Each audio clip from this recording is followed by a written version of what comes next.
రాజన్న, వదినింత కోపంగా ఉండడం నేను ఎప్పుడు చూడలేదు. నాకెందుకో మీరు చెప్పిన దాని మీద నమ్మకం లేదు. మీరు బయలుదేరండి. కావడి భారం మోసేవాడికి తెలుస్తుంది. కొంతమంది పిల్లలు కనిపించకుండా పోయారా, కొందరు మొండాలతో తేలారా. ఆడికి నేనే సమాధానం చెప్పాలరా.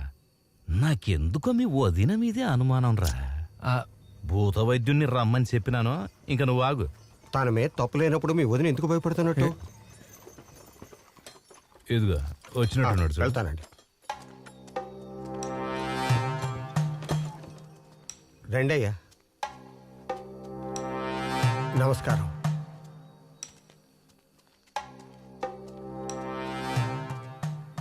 అమ్మాయి ఎక్కడుంది? వదిన లోపల ఉన్నారు. పదండి వెళ్దాం.